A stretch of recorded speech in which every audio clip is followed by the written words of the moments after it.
बिस्मिल्लाहिर्रहमानिर्रहीम। अस्सलाम वालेकुम। कहते हैं कि एक गरीब किसान था, उसके 3 बेटे थे। वो अपने बेटों को अक्सर एक नसीहत किया करता था कि बेटा, कोई भी चीज़ देखो कि वो है क्या, क्यों है, और उसके बाद उस पर गौर फिक्र किया करो कोई भी एक्शन लेने से पहले। वो बीमार था, उसका इंतकाल हो गया और उसके बेटे गरीब थे, ना उनके पास कोई ज़मीन थी, ना कोई जायदाद थी, कुछ भी नहीं था। कमाने के सिलसिले में अपना गांव छोड़कर चलते गए एक शहर के किनारे जाकर पहुंच गए। वहां पर तीनों भाई बैठ गए और वहां पर बैठकर थोड़ा सा सांस लेने लगे। वहां से एक घोड़ेसवार गुजरा, वो भी साइड में आकर बैठ गया। घोड़ेसवार को देखकर इन्होंने कहा शायद इसकी कोई चीज़ गुम हो गई है, ये उसकी तलाश में निकला है। तो एक भाई ने ऐसे कहा, दूसरे भाई ने कहा है कि लगता है कि इसका ऊँट गुम गया है, जो वो बड़ी उम्र का ऊँट है और बूढ़ा ऊँट है, उसकी तलाश में आया हुआ है। छोटे भाई ने कहा है कि ऊँट के साथ साथ इसकी बीवी भी है और इसका बच्चा भी है और इसकी बीवी हामिला भी है। ये बातें सुनकर उस घोड़ेसवार ने अपनी तलवार निकाली और उनकी गर्दन पर रख के कहा कि आप चोर हो, मेरा ऊँट ज़ाहिर करो, और आप लोगों ने मेरे बीवी बच्चों को कत्ल भी किया है।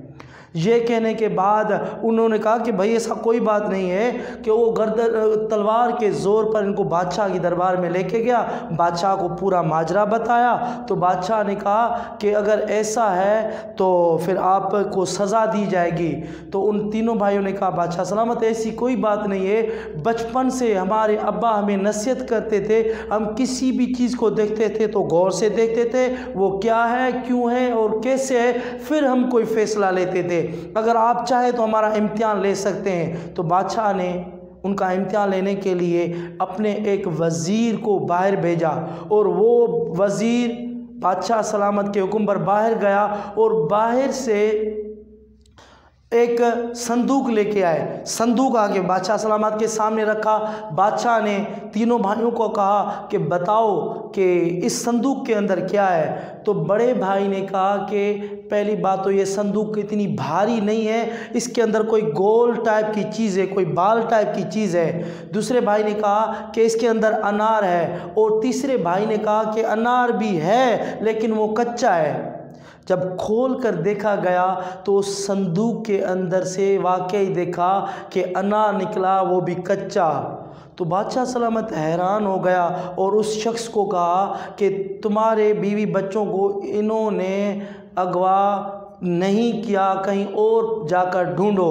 अब बादशाह सलामत ने उनसे पूछा कि ये मामला क्या है, ये कैसे आप अंदाजे से लगा लेते हो कि बादशाह सलामत और कुछ भी बात नहीं है। तो वो बादशाह को बताने लगे कि देखिए, आपकी दरबार में हम बैठे हुए थे, हमने देखा कि आपके जो कारिंदे लेके आ रहे हैं उस संदूक को, वो संदूक इतनी भारी नहीं थी और वो उड़ते हुए आए थे। जैसे उन्होंने संदूक को रखा तो कोई बाल टाइप की चीज़ थी जो घूमने लगी, जिसकी आवाज़ मैंने सुनी। दूसरे भाई ने कहा कि बादशाह सलामत देखिए कि हम बाहर से महल में आए, वो बाग चारों तरफ महल के देखा तो वहाँ पर अनार के दरख्त थे, तो मैं समझ गया कि अनार ही होगा। छोटे भाई ने कहा क्योंकि अब जहाँ कहीं पर भी अनार हैं वो कच्चे हैं, तो मैंने इसलिए आपको बताया कि ये अनार कच्चे हैं। तो ये उनकी होशियारी और अक्लमंदी की वजह से उन्होंने बादशाह का दिल जीत लिया। और फिर बादशाह ने खुद पूछा, अच्छा ये बताओ ये उस आदमी के वाक़या क्या है, उस ऊँट वाला। तो उन्होंने बताया कि बादशाह सलामत जिस जगह पर हम रुके हुए थे ना, बड़े भाई ने कहा हमने देखा जो ऊँट है ना जा रहा था तो अपना पूरा का पूरा पाँव उस ज़मीन पर मारा और वो ज़मीन कच्ची थी, वहाँ पर मट्टी थी, तो मट्टी के निशान देखे, क्योंकि जो बुढ़ा ऊँट होता है अपना पूरा पाँव ज़मीन पर लगाता है, तो हम समझ गए ये बुढ़ा है। और जिस जगह पर वो ऊँट रुका था, उसने दरख्तों से एक जगह से खाया, सीधी जगह से, उल्टी जगह से नहीं खाया। तो मैं समझ गया कि ये ऊँट एक आंख से काना भी है। फिर दरमियान वाले भाई ने कहा कि बादशाह सलामत, हम वहाँ पर रुके हुए थे तो हमने अंदाज़ा लगाया कि एक तो ऊँट है और आंख से काना है और उसके साथ बीवी और बच्चे भी है, और वो बीवी है उसकी आदमी की और उसके साथ बच्चा भी है।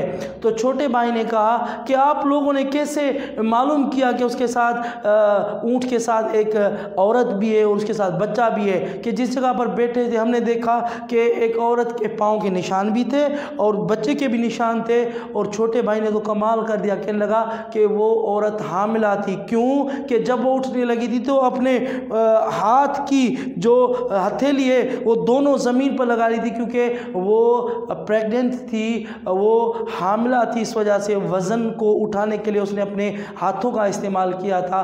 तो हम समझ गए कि ये औरत हामिला भी है। तो ऐसे हमने अंदाज़ा लगाया, चीज़ों को देखा, गौर किया, फ़िक्र किया, तो हमें समझ में आया कि ये वाक़या इस तरह है। बादशाह सलामत उनकी अक्लमंदी से खुश होकर इतना मुतासिर हुआ कि उनको अपने महल में रख लिया। इसीलिए कहते हैं कि दौलत से ज़्यादा अक्ल जो है ना वो इंसान को किसी मकाम तक पहुंचाती है।